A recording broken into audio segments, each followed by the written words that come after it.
That's how it is with God's love. Once you've experienced it, you spread His love to everyone. You want to pass it on. Mari kita berdoa. Tuhan, terima kasih kami boleh beribadah. Artinya kami menundukkan diri, memberi hormat yang tertinggi kepada Tuhan, dan berlutut di hadapan Tuhan. Sebagaimana Engkau sudah memanggil bangsa Israel keluar dari Mesir, supaya bisa beribadah. Dulu mereka tidak tahu bagaimana beribadah. Tapi Tuhan melepaskan dan mereka dengan bebas leluasa bisa beribadah kepada Tuhan. Hari ini pun kami dipanggil untuk beribadah, mengabdikan diri kepada Tuhan. Biarlah kami berlutut, bersujud di hadapan-Mu dan mendengar perkataan-Mu dan merasakan hadirat Tuhan, merasakan kasih di antara sesama kami. Kami sangat membutuhkan itu. Berkatilah kami semua dengan perkataan surgawi yang membebaskan, yang melepaskan kami dari segala ketakutan, kekhawatiran, bahkan firman-Mu yang akan memerdekakan kami, dan juga yang akan mengajar kami, mendidik kami dalam kesalahan kami, dan juga memperbaiki kelakuan kami. Kami siap Tuhan untuk membuka diri kami dan juga mempersilakan dengan seleluasanya firman Tuhan bekerja di dalam hidup kami. Karena apalah artinya firman Tuhan kami dengar kalau itu tidak mempengaruhi hidup kami. Seperti makan pun kami, pagi tadi kami dipengaruhi oleh makanan itu, sehingga kami bisa bernyanyi, sehingga kami bisa menambah kekuatan kami. Kami akan dengar, kami akan asup firman-Mu, supaya ini menjadi giji kekuatan bagi kami. Terpujilah Tuhan untuk semua kesempatan ini. Kami naikkan ucapan syukur kami di dalam nama Allah Tritunggal itu. Amin. Silakan duduk Bapak Ibu. Salam bagi kita semua. Shalom. Ya, saya mau menyapa pemuda-pemudi yang ikut kerja bakti semalam. Bagaimana kabarnya? Wah, senang sekali, sehat. Ya, tadi yang jawab siapa? Bapak-bapak atau pemuda? Oh ya, pemuda ya, Sem ya. Saya pikir bapak-bapak yang gak ikut pula bilang sehat ya. Ya, ada di sini yang tidak ibadah, yang ikut gotong royong. Ya, jangan gara-gara itu tidak beribadah, capek Pak, malu ya kan? Pemuda harus lebih kerja keras lagi. Ingat Bapak Ibu, kita mulai digeser oleh pemuda-pemudi. Dulu kita suruh orang-orang gotong royong orang tua. Sekarang pemuda-pemudi lebih kuat, ya kan? Bagaimana? Sukacita semalam? Sukacita. Wah, ibu-ibu yang jawab. Oh, ya. Ibu-ibunya ikut Mana? Pak. Oh iya, ibu-ibu juga ikut. Ibu-ibu mendampingi dan didampingi, ya kan? Ya. Gimana sukacita semalam? Sehat semua? Capek? Oke. Kalau nggak capek itu tanda tanya, ya kan? Mungkin robot, ya kan? Atau kalau nggak capek karena nggak kerja, ya kan? Ya, puji Tuhan, kami sangat menikmati persekutuan. Saya mendampingi selalu, ya kan? Iya, saya mendampingi anak-anak, saya mendampingi juga, ya kan? Saya mendampingi remaja, pemuda, saya mendampingi juga. Saya mendampingi orang tua juga. Pokoknya saya selalu jadi pendamping, bukan hanya Bang Okta, ya kan? Ya. Terima kasih. Bang Okta hanya mendamping dalam pemberkatan, ya. Dia mau pemecah rekod, ya kan? Ya. Yang akan mendampingi terus, ya kan? Iya. Tengok kalau kebaktian anak-anak, saya dampingi di sini kan? Iya, Pak. Ya kan? Saya hari Minggu saya 3 kali session. Makanya saya semakin diberkati. Kan bayangkan session 1, session kedua, session ketiga, kalau ada keempat pun saya di situ. Iya, karena nggak ada session keempat. Ada session keempat komsel ibu-ibu nggak dikasih saya. Sebenarnya saya mau juga di situ, ya kan? Itulah gembala, ya kan? Puji Tuhan, kita hari ini memasuki 1 Tesalonika 3 ayat 1 sampai 13. Mari kita membaca secara bergantian. Kami mengundang song leader membaca ayat yang ganjil dan kita semua membaca ayat yang genap. Yang di rumah juga, yang dimanapun, di Tinggung, di Tiga Juhar, yang membuka kanal YouTube ini, mari kita semua masuk di dalam ibadah, memberi penghormatan kepada Tuhan, kita membaca Alkitab kita. 1 Tesalonika 3 ayat 1 sampai 13. Silakan song leader terlebih dahulu ayat yang ganjil. Kami tidak dapat tahan lagi, karena itu kami mengambil keputusan untuk tinggal seorang diri di Athena. Lalu kami mengirim Timotius, saudara yang bekerja dengan kami, untuk Allah dalam pemberitaan Injil Kristus, untuk menguatkan hatimu dan menasihatkan kamu tentang imanmu. Supaya jangan ada orang yang goyang imannya karena kesusahan-kesusahan ini. Kamu sendiri tahu bahwa kita ditentukan untuk itu. Sebab juga waktu kami bersama-sama dengan kamu, telah kami katakan kepada kamu bahwa kita akan mengalami kesusahan, dan hal itu seperti kamu tahu telah terjadi. Itulah sebabnya, maka aku karena tidak dapat tahan lagi, telah mengirim dia, supaya aku tahu tentang imanmu. Karena aku khawatir kalau kamu telah dicobai oleh si penggoda, dan kalau usaha kami menjadi sia-sia. Tetapi sekarang setelah Timotius datang kembali dari kamu dan membawa kabar yang menggembirakan tentang imanmu dan kasihmu, dan bahwa kamu selalu menaruh kenang-kenangan yang baik akan kami dan ingin untuk berjumpa dengan kami, seperti kami juga ingin untuk berjumpa dengan kamu. Maka kami juga, saudara-saudara, dalam segala kesesakan dan kesukaran kami menjadi terhibur oleh kamu, oleh imanmu. Hidup kembali asal saja kamu teguh berdiri di dalam Tuhan. Sebab ucapan syukur apakah yang dapat kami persembahkan kepada Allah atas segala sukacita yang kami peroleh karena kamu di hadapan Allah kita. Siang malam kami berdoa sungguh-sungguh supaya kita bertemu muka dengan muka dan menambahkan apa yang masih kurang pada imanmu. Kiranya Dia, Allah dan Bapa kita, dan Yesus Tuhan kita, membukakan kami jalan kepadamu. Dan kiranya Tuhan menjadikan kamu bertambah-tambah dan berkelimpahan dalam kasih seorang terhadap yang lain dan terhadap semua orang, sama seperti kami juga mengasihi kamu. Kiranya Dia menguatkan hatimu, supaya tak bercacat dan kudus di hadapan Allah dan Bapa kita pada waktu kedatangan Yesus Tuhan kita dengan semua orang kudusnya. Demikian firman Tuhan. Berbahagialah orang yang membacakan firman Tuhan, bahkan lebih berbahagia jikalau seorang melakukan firman Tuhan. Bapak Ibu saudara-saudara, apa yang dikatakan di dalam 1 Tesalonika 3 ayat 1, dikatakannya kami tidak dapat tahan lagi. Trio penulis, trio penginjil, trio misionaris, yaitu Paulus, Silwanus, dan Timotius, punya kesan apa yang kita baca bahwa mereka tidak dapat tahan lagi. Dan ayat 5 juga berkata, itulah sebabnya maka aku karena tidak dapat tahan lagi telah mengirim dia. Ada kerinduan yang dalam bagi tiga penulis ini, yaitu Paulus tadi dikatakan bahwa begitu kami ingin mengetahui tentang jemaat Tesalonika. Jadi Paulus bukan hanya mengabarkan Injil lalu meninggalkan orang-orang yang sudah bertobat, seperti seorang ibu bidan yang melahirkan, yang menolong orang beranak. Setelah itu tanggung jawabnya adalah orang tua, kan gitu ya, dan bukan lagi tanggung jawab ibu bidan ataupun perawat. Tetapi Paulus katakan, kami begitu rindu akan jemaat itu, akan jemaat Tesalonika, maka kami tidak dapat tahan lagi. Seperti ingin keponya dia, ingin mengetahui jemaat ini bagaimana keberadaannya. Karena kita tahu bahwa waktu itu dia meninggalkan jemaat Tesalonika karena kerusuhan. Karena Paulus waktu itu orang-orang Yahudi ingin membunuh dia, dan dia harus segera meninggalkan Tesalonika. Jadi dia khawatir dan sangat merindukan bagaimana nanti jemaat Tesalonika.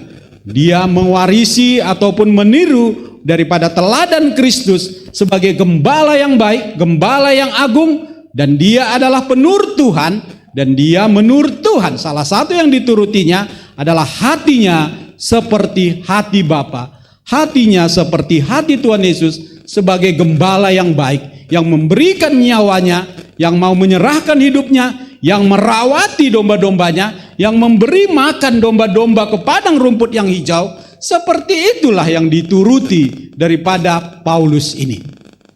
Bertobat artinya menjadi murid, artinya menjadi orang Kristen adalah menuruti, meniru apa yang Tuhan sudah beri tiru kepada kita. Jadi kita tidak pernah kekurangan teladan, kita tidak pernah kekurangan orang yang kita tiru, karena Alkitab dan Yesus sudah memberi teladan. Dan Paulus meniru ini. Hatiku tidak tahan lagi. Aku begitu ingin mengetahui jemaat ini, bagaimana keberadaannya. Waktu itu aku meninggalkan jemaat ini, mereka dalam keadaan terancam, mereka dalam keadaan penindasan, mereka dalam keadaan kesusahan, dan mereka banyak mengalami tantangan. Bagaimana keadaan mereka? Aku begitu merindukan. Ada persekutuan yang erat dengan jemaat ini yang bukan hanya melahirkan, yang jago melahirkan, yang bisa melahirkan, tapi tidak memelihara apa yang dilahirkan. Ya, orang tua juga seperti itu. Jangan hanya melahirkan tapi tidak mendidik, tidak memberi teladan kepada anak-anaknya. Dan Tuhan Yesus sudah memberikan teladan itu. Dan Paulus meniru itu, maka dia katakan di dalam 1 Tesalonika dikatakan 2 ayat 7 dan 11 bagaimana hubungannya begitu dekat dengan jemaat ini. Kalau 1 Tesalonika 2 ayat 7 berkata, tetapi kami berlaku ramah di antara kamu, sama seperti seorang ibu mengasuh dan merawat anaknya. Paulus bukan seorang ibu, benar ya? Dia apa? Laki-laki ya kan? Dia juga pernah berkata, seperti menderita, seperti bersalin, menderita. Kalau orang itu tidak tertanam sifat Kristus di dalam dirinya, itu tertulis di mana? Galatia 4 ayat 19 kan itu kan? Seperti aku menderita. Seperti perempuan bersalin. Dia tidak pernah bersalin. Dia bukan seorang ibu, tapi dia tahu apa artinya menderita bersalin. Dan dia katakan seperti itulah kalau sifat-sifat Kristus tidak tertanam di dalam saudara dan saya yang mengaku orang Kristen. Maka dia katakan begitu aku punya hubungan yang erat, bukan hanya melahirkan, tetapi juga memelihara apa yang dilahirkan itu. Paulus sangat rindu berjumpa dengan jemaat itu. Tetapi kami berlaku ramah di antara kamu, sama seperti seorang ibu. Apa? Seorang ibu itu bagaimana? Ayat 7. Mengasuh dan merawati anaknya. Seorang ibu itu mengasuh dan merawati anaknya. Hai ibu-ibu, halo ibu-ibu. Nah, ada ibu-ibu. Alkitab mencatat seperti mengasuh dan merawati anak-anaknya. Makanya bapak-bapak gak pernah tahan 1 hari mengasuh anaknya, ya kan? Pak Kelvin ini, ya kan, mana Pak Kelvin? Oh, bersyukur dia lewat daripada siapa di sini bapak-bapak? Oh, Bapak Pait alias Pait ya, bukan Pait ya. Bapak Pait gimana? Ya kan? Seorang ibu itu adalah merawati anaknya. Tidak bisa seorang bapak kasih 1 hari anaknya lalu dia bilang, nah anakmu ini, nah anakmu ini, katanya kan. Gak sabar aku, 1 jam bisa, 2 jam bisa, 3 jam sudah mulai gelisah. Bukan hanya bapaknya, anaknya pun gelisah, ya kan? 1 jam dikasih, mau beli apa, kasih balon, lewat tukang balon, nah balon, ya kan? Lewat tukang bakso, panggil bakso, ya kan? Itu aja tahu bapak kan, paling beli-belikan, ya kan? Itulah keunggulannya, ya kan? Apa yang diapainya dibelikannya, pikirnya itu kan? Tapi sudah sore, mana mama, udah mulai kebimpungan. Mama cepat pulang ini, anakmu ini. Tapi seorang ibu merawati anaknya. Jangan sedih bapak-bapak, ya kan? Ada di dalam Alkitab juga bagaimana seorang bapak ayat 11. Mari bapak-bapak bacakan. Ayo ayat 11, ayat 11, ayo. Nanti bapak-bapak sedih nih, ya kan? Ayat 11, ayo bapak-bapak bacakan. 2, 2, 3, ya. Kamu tahu betapa kami seperti bapa terhadap anak-anaknya, telah menasihati kamu dan menguatkan hatimu seorang demi seorang. Ayo bapak-bapak, Bang Okta, ya. Inilah harus kita lakukan. Ya. Bahwa seorang bapak adalah digambarkan, ya, metafora seperti yang sering dikatakan Paulus. Bagaimana hubungannya dekat dengan jemaat itu. Seperti ibu merawati anaknya, seperti itulah aku merawati. Dan kadang-kadang aku juga seperti bapak terhadap anak-anaknya. Bapak-bapak bagaimana? Bapak-bapak itu menasehati anaknya. Panggil namanya, ya kan? John, duduk. Wah, menasihati dengan wibawa, ya kan? Kemudian ada menguatkan hati anaknya, kan itu kan? Ayo bapak-bapak di sini pernah melakukan tugas ini? Ya, menguatkan hatinya, ya kan? Dan juga apa? Menasihati anak-anaknya. Ya kan? Wah, aku Pak merawati seperti seorang ibu. Ya, memang di mana-mana pun ada yang tidak 100% sama, ya kan? Dari 100 mungkin ada yang itu, kan gitu. Tapi umumnya seperti itulah seorang bapak itu adalah menasihati anaknya dan menguatkan anak-anaknya. Biasanya kalau anak-anak, kalau bapaknya menasihati kan lebih segan, ya kan? Mungkin kita berpikir sini, kau nasihati, buka telinga kiri, tutup sebelah kanan. Ya terbalik ya.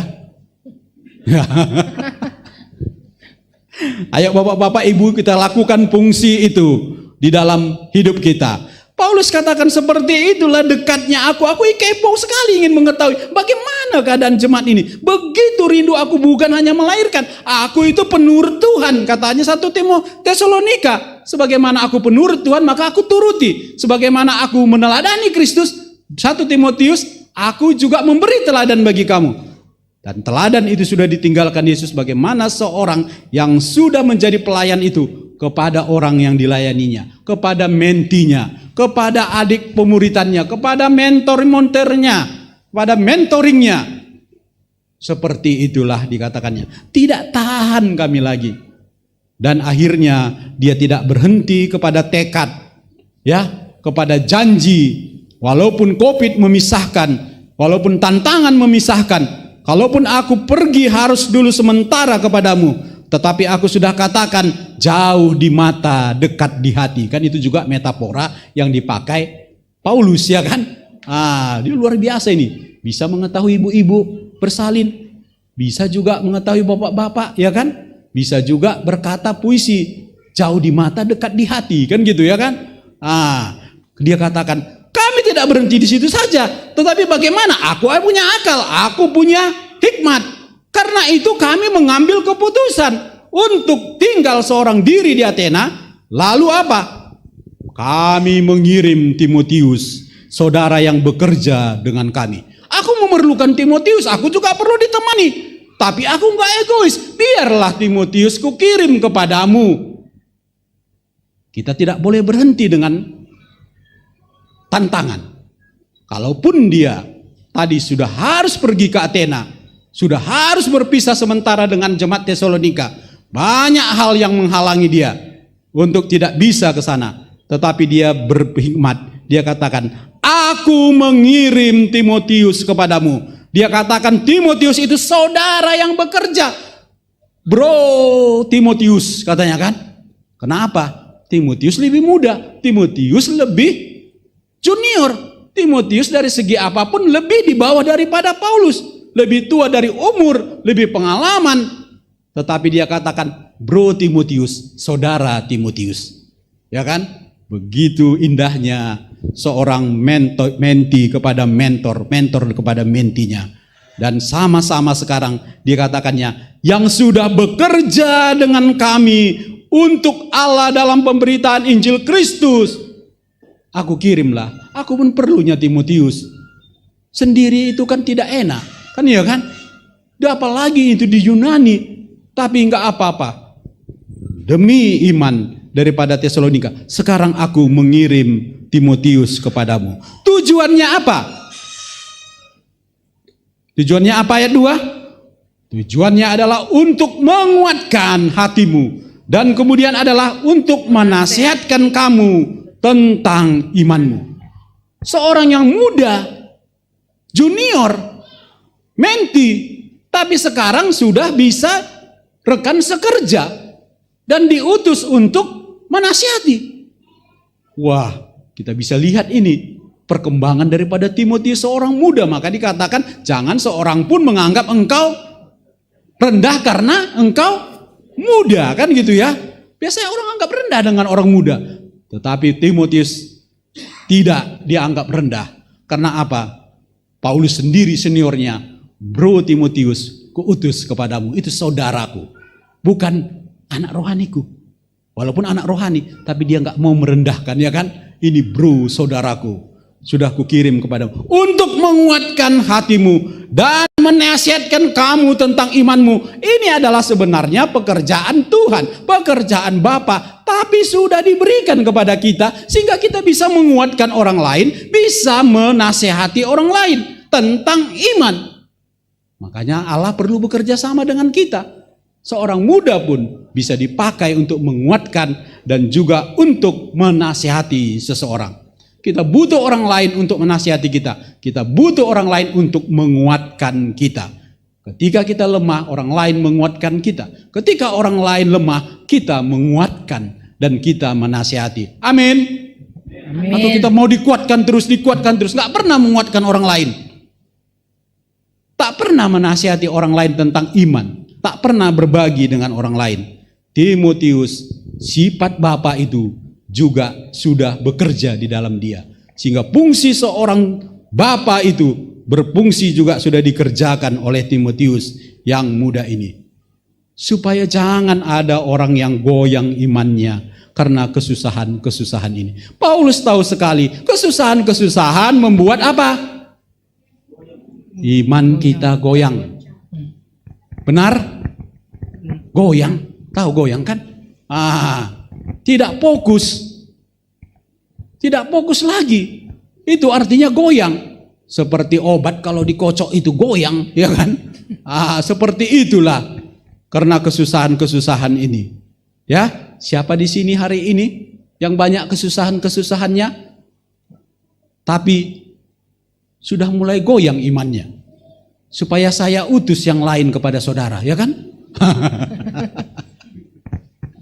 Atau kalau tidak saya datang, ya kan? Angkat tangan yang goyang imannya, yang goncang imannya. Karena kesusahan-kesusahan ini, ayo. Puji Tuhan tidak ada, ya kan? Tidak ada ternyata, puji Tuhan. Ternyata masih kokoh, ya kan? Benar Pak. Kalau ditanya, siapa di sini hari ini yang banyak kesusahannya? Banyak angkat tangan. Tapi saya nggak goyang iman saya, Pak. Siapa di sini yang banyak mengalami kesusahan-kesusahan? Puji Tuhan tidak ada, ya kan? Tidak ada berarti nggak perlu dikuatkan, ya kan? Nggak perlu diutus seseorang, ya kan? Tapi ini saudara berarti sudah melangkahi firman Tuhan. Karena firman Tuhan katakan ketakutan Paulus itu goyang iman karena kesusahan, kan gitu kan? Iya. Jangan goyang iman kita karena kesusahan-kesusahan ini. Kami sendiri tahu bahwa kita ditentukan untuk itu. Untuk apa? Untuk goncang imannya? Tidak, ya kan? Untuk mengalami kesusahan-kesusahan itu. Jadi kita sudah diperingati. Alkitab ini sudah menubuatkan. Nggak perlu Bapak Ibu datang kepada Mbak Yul atau Mbak apa itu? Mbak apa? Yang nanya-nanya itu, yang menerawang itu apa yang terjadi 2 tahun lagi, apa jodohku dan sebagainya. Bayar banyak kan? Alkitab sudah menjelaskan bahwa kita sudah dinubuatkan untuk bersedia menanggung kesusahan-kesusahan itu. Maka dikatakan kesusahan sehari, cukuplah sehari. Jangan pikirkan 5 tahun lagi kesusahannya. Tanggunglah yang setengah kilo hari ini. Maka saya katakan setiap pagi, selamat datang kesusahan baru. Kan gitu kan? Selamat datang juga pengenalan-pengenalan akan Tuhan. Kan gitu kan?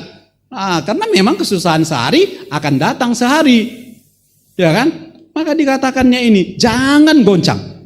Ayo bilang kepada dirinya sendiri, janganlah kiranya aku goncang dengan kesusahan-kesusahan yang kualami sekarang ini. Gagal SNPTN, ya kan?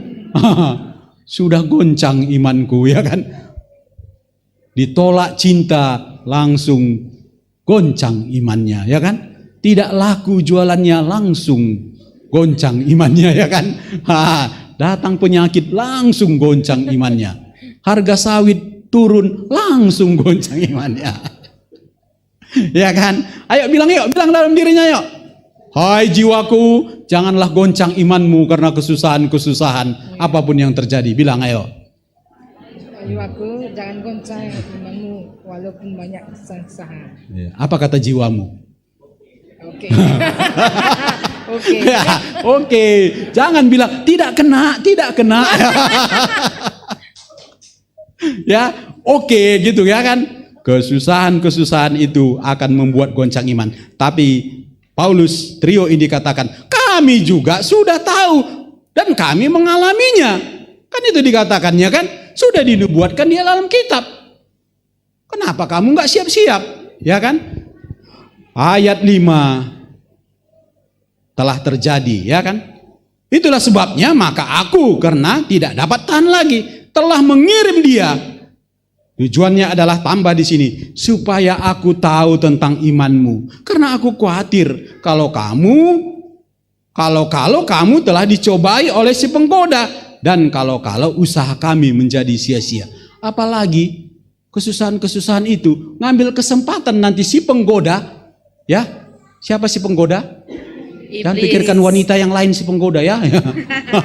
Si penggoda di sini adalah iblis. Maka dia juga mencobai daripada Tuhan Yesus di Matius 4. Tuhan Yesus saja dicobai, bagaimana mungkin kita tidak? Oleh karena itu si penggoda itu, si pencoba itu terus menggoda, mencoba. Apalagi kamu dalam kesusahan, hati-hati. Si penggoda akan tekun menggoda. Udahlah, tinggalkanlah, susah kali hidupmu. Dari dulu kau dari mulai kenaikan dan kedudukan tidak ada kedudukan sampai hari ini ya kan. Tinggalkan aja lah Tuhan. Gereja, mana ada manfaat gereja itu? Mana ada manfaat persekutuan itu? Si penggoda terus menggoda, mencobai kita. Ya kan? Maka trio tadi katakan, aduh gimana ya? Gimana jemaat ini? Kok aku khawatir ya? Khawatir yang rohani ya kan? Kita kan khawatir kita apa makanku besok ya kan? Ini. Tapi khawatir akan iman orang lain. Nanti usaha kami ini jadi sia-sia.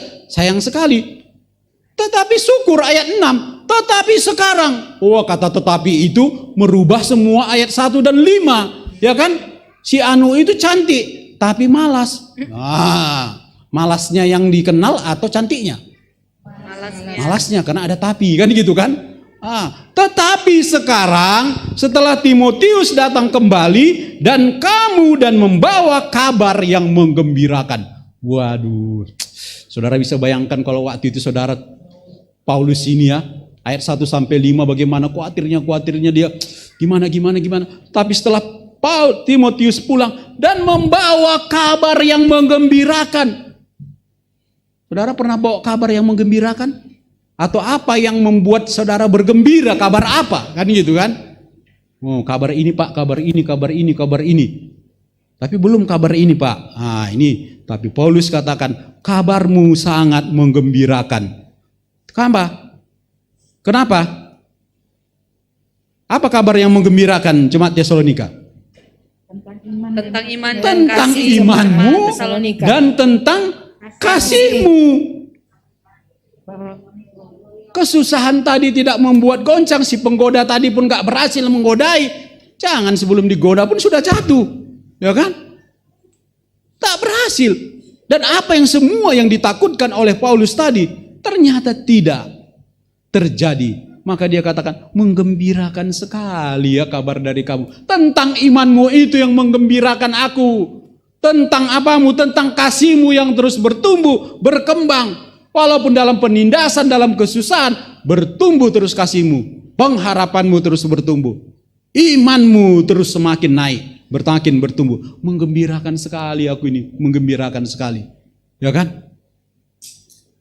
Menggembirakan sekali kabar itu. Bukan hanya itu saja, tetapi ayat 6, dan kamu selalu menaruh kenang-kenangan yang baik akan kami dan ingin untuk berjumpa dengan kami seperti kami juga ingin untuk berjumpa dengan kamu. Yang ketiga adalah bagaimana jemaat ini punya kenang-kenangan yang baik tentang trio ini. Saudara, punya kenangan yang baik akan teman saudara? Kenangan yang apa? Kenangan yang baik atau kenangan yang menyakitkan? Ingatlah kenangan yang baik. Ya kan?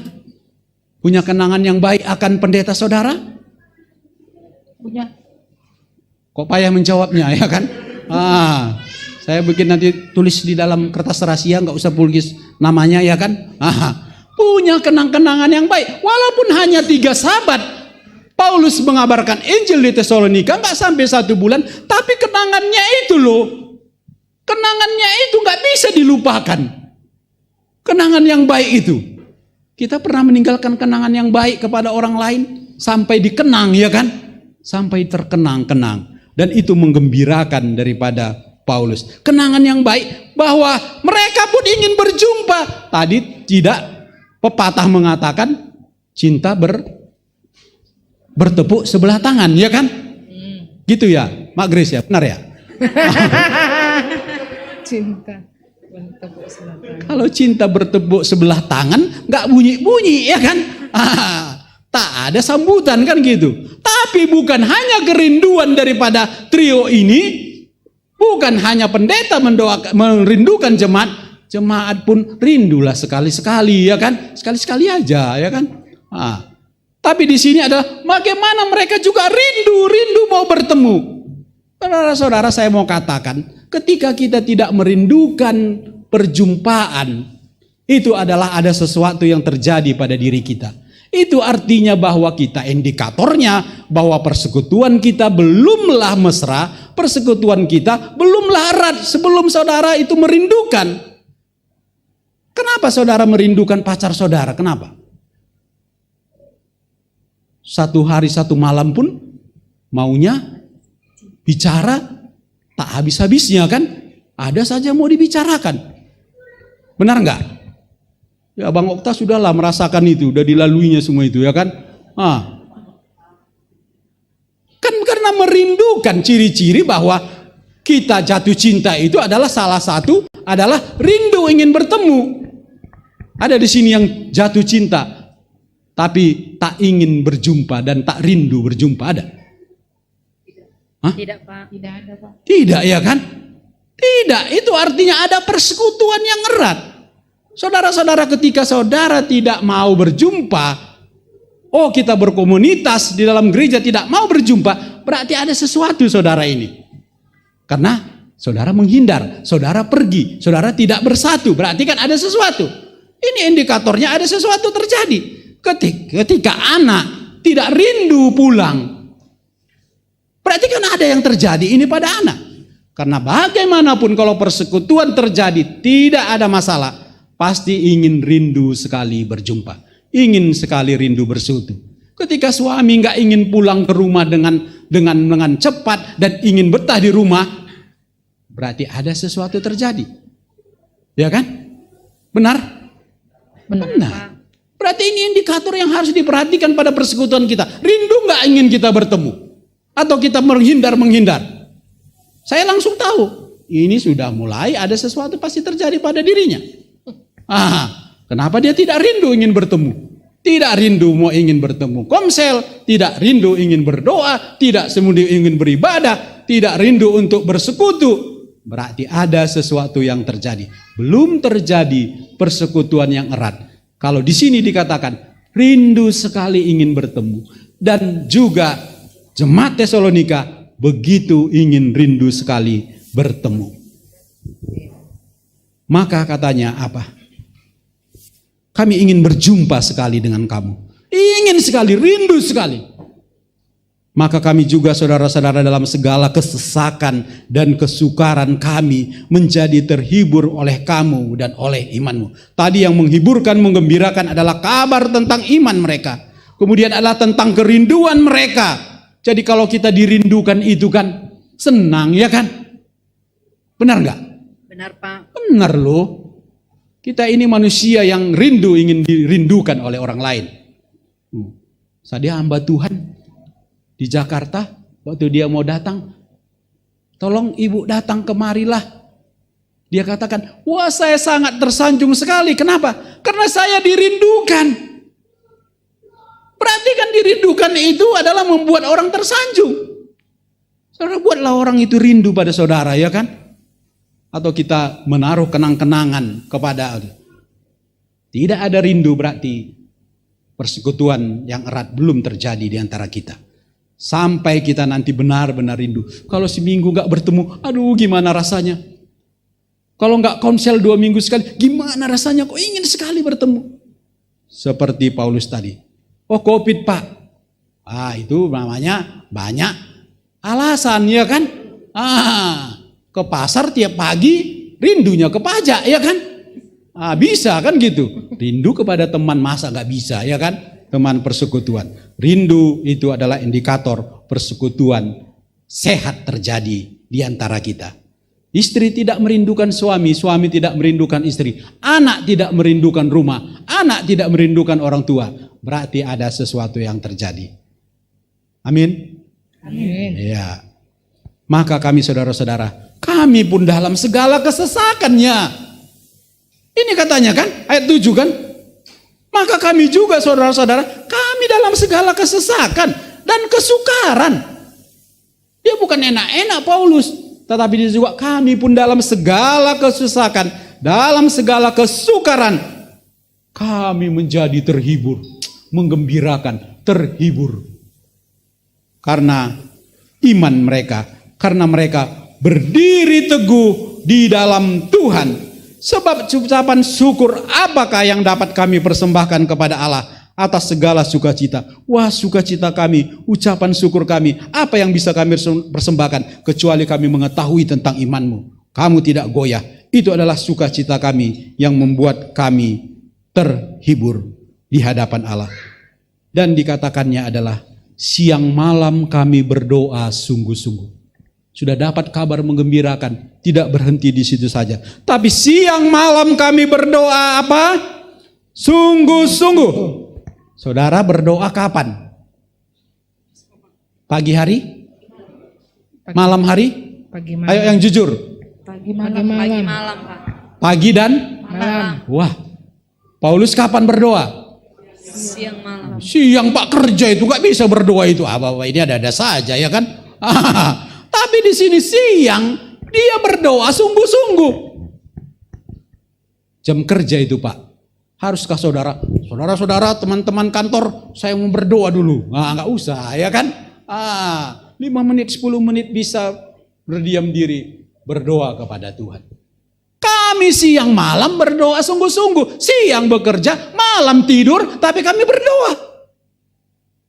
Kalau pagi cemen itu ya kan. Bangun tidur berdoa. Udah biasa itu. Tapi siang malam kami berdoa sungguh-sungguh. Supaya apa? Supaya kita bertemu muka dengan muka. Maka tadi bilang muka dengan muka bertemu itu besar pengaruhnya, besar dampaknya. Menambahkan apa yang masih kurang padamu. Dan dikatakannya ayat berapa itu? Kami seperti hidup kembali. Ayat berapa? Ayat 8. 8, Pak. Sekarang kami hidup kembali. Asal saja kamu teguh berdiri di dalam Tuhan. Dampak rindu, dampak ingin bertemu, dampak ingin bersekutu dengan komunitas orang percaya. Membuat Paulus seperti hidup kembali. Kan luar biasa itu. Seperti hidup.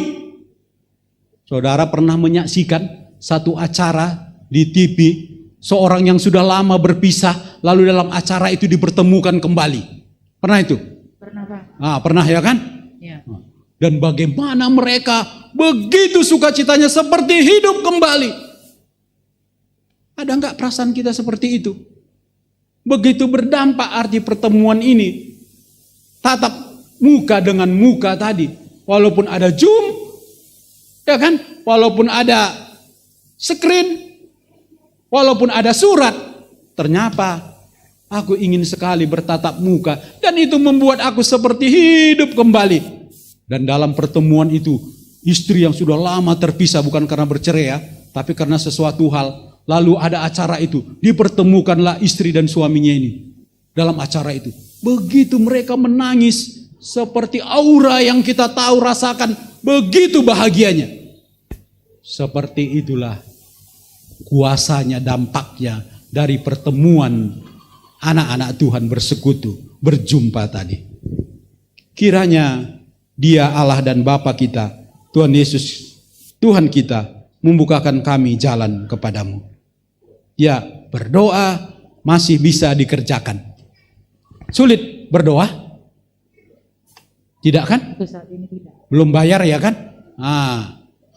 Nggak pakai pulsa. Online lagi Tuhan kan dijumpai. Maka dikatakan ketika kita tidak bisa melakukan apa-apa, masih ada yang bisa kita lakukan, yaitu apa? Berdoa. Doa masih bisa kita lakukan. Bagaimana, apakah saudara berdoa bersungguh-sungguh? Di sini katakan berdoa dengan sungguh-sungguh siang dan malam supaya kita bisa bertemu, dan juga adalah apanya? Ayat 12 terakhir. Dan kiranya Tuhan menjadikan kamu bertambah-tambah, berkelimpahan dalam kasih seorang terhadap yang lain dan terhadap semua orang, sama seperti kami juga mengasihi kamu. Kiranya Dia menguatkan hatimu supaya tak bercacat dan kudus di hadapan Allah dan Bapa kita pada waktu kedatangan Yesus Tuhan kita dengan semua orang kudusnya. Saudara-saudara, Paulus berdoa supaya mereka terus bertambah-tambah dan berkelimpahan dalam kasih seorang terhadap yang lain. Bagaimana kasih mereka? Baik enggak? Sebelumnya? Baik. Bagaimana iman mereka? Jadi ucapan syukur. Bagaimana pengharapan mereka? Jadi teladan. Tetapi tidak stagnan berhenti. Sudah cukup. Tapi terus dikatakan supaya kita bertambah-tambah, berkelimpahan, bertumbuh, supaya itu terus kita menguatkan hati kita menjelang kedatangannya, supaya kita enggak bercacat.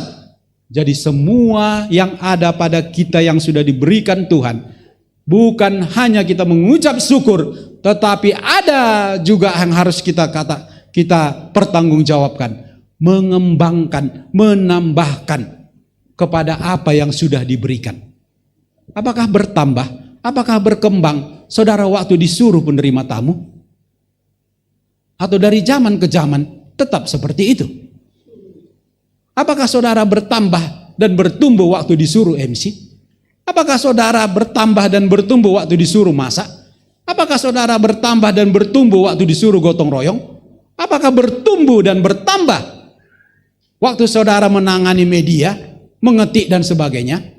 Kita bukan hanya menerima ucapan syukur apa yang diberikan, tetapi mengembangkan, menumbuhkan, menambahi apa yang Tuhan sudah berikan.